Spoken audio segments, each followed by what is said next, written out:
Baiklah, di sini saya akan menjelaskan sedikit tentang pembentukan sistem tubuh pada masa embriogenesis. Baiklah, pertama saya akan menjelaskan tentang apa itu embriogenesis.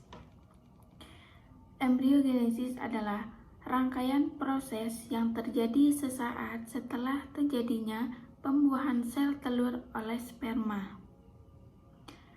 Setelah itu, proses embriogenesis juga meliputi yang pertama fase cleavage atau pembelahan zigot, kemudian fase morula, kemudian fase blastula, dan yang terakhir adalah fase gastrula dan diferensiasi sel. Selanjutnya saya akan menjelaskan tentang perkembangan embriogenesis. Tahap awal perkembangan diawali dengan peristiwa pertemuan atau peleburan sel sperma dengan sel ovum yang dikenal dengan peristiwa fertilisasi. Fertilisasi ini akan menghasilkan sel individu baru yang disebut dengan zigot dan akan melakukan pembelahan diri atau pembelahan sel atau fase cleavage menuju pertumbuhan dan perkembangan menjadi embrio. Oke, selanjutnya saya akan menjelaskan peristiwa fertilasi atau pembuahan. Yang pertama, dari indung telur, ovulasi melepaskan oosit sekunder. Kemudian terjadilah pembuahan. Kemudian di hari pertama, tumbuhlah sel tunggal atau zigot.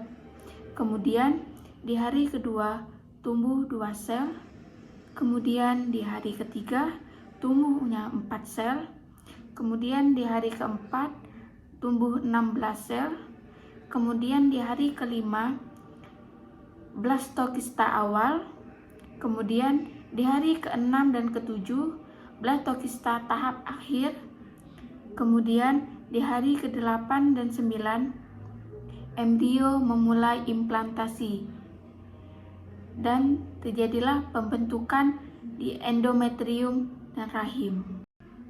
Baiklah, selanjutnya saya akan menjelaskan proses pada fase embrionik. Yang pertama, pada fase cleavage atau pembelahan. Merupakan pembelahan sel secara mitosis menghasilkan 2, 4, 8, dan 16 blastomer. Tahap 16 blastomer disebut dengan tahapan cleavage atau pembelahan. Kemudian, pembelahan zigot 2 dan 4 blastomer terjadi pada sumbu anterior dan posterior. Kemudian, pembelahan 8 dan 16 blastomer terjadi pada sumbu ventral dan dorsal. Kemudian, pembelahan sel ini berlangsung cepat namun tidak menambah ukuran zigot. Pada tahap pembelahan ini, zigot masih diselubungi oleh zona pellucida.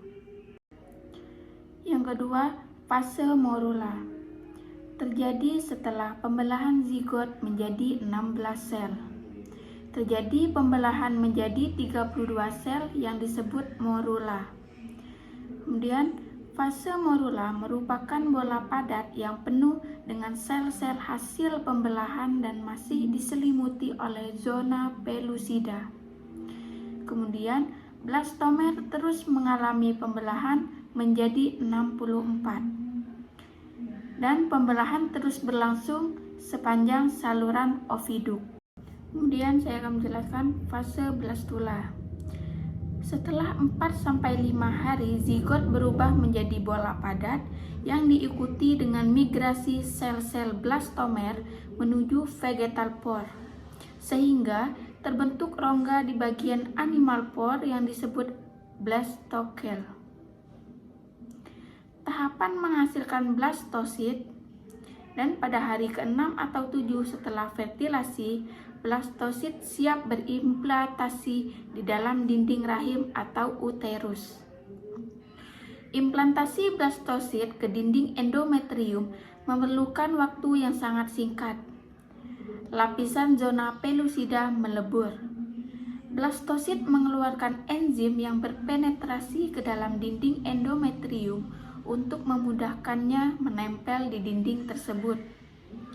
Dan sel blastosit mendapatkan makanan dari pembuluh darah pada dinding endometrium yang terjadi pada hari ke-7 setelah implantasi. Selanjutnya, fase gastrula.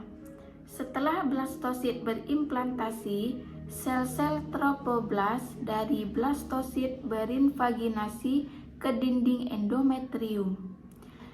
Blastosit berkembang membentuk lapisan dari dalam keluar, yaitu hipoblast, epiblast, dan trofoblast.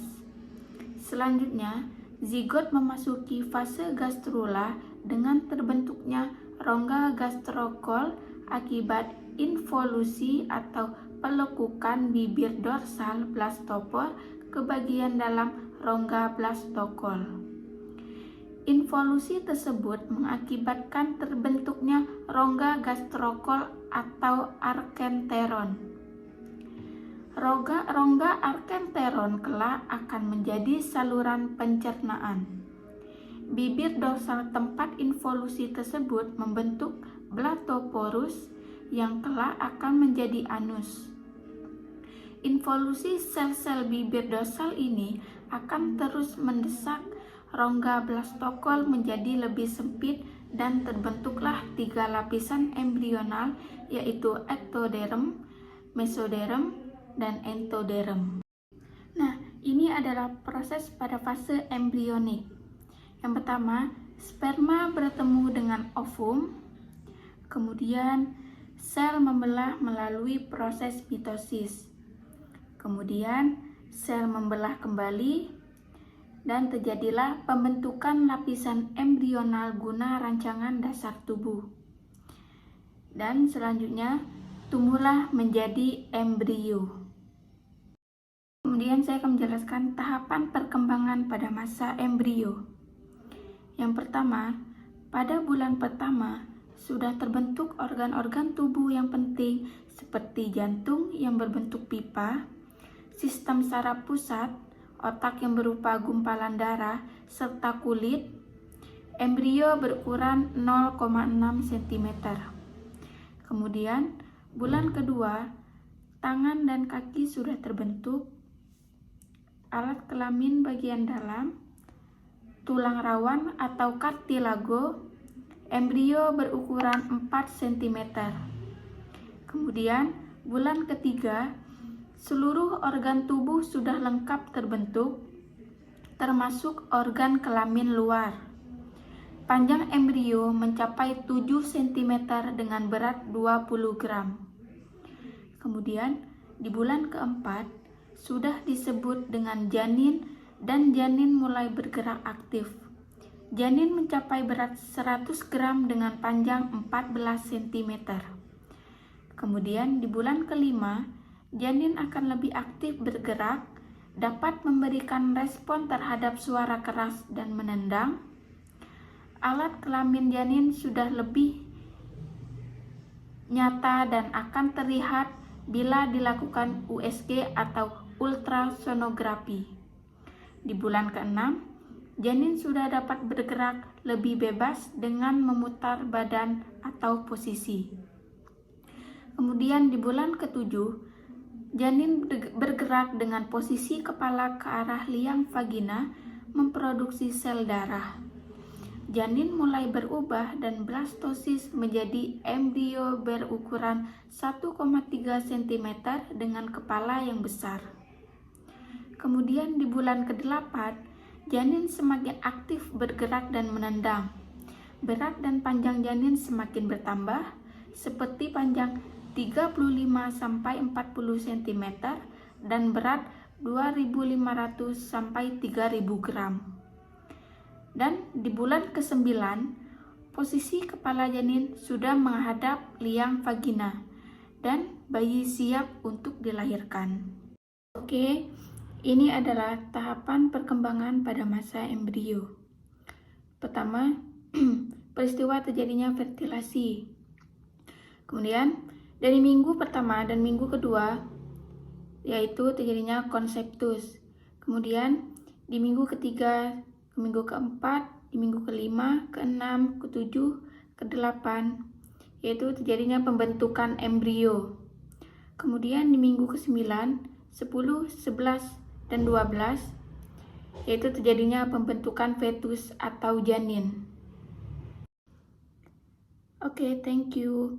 Itu saja presentasi dari saya tentang proses pembentukan pada masa embriogenesis.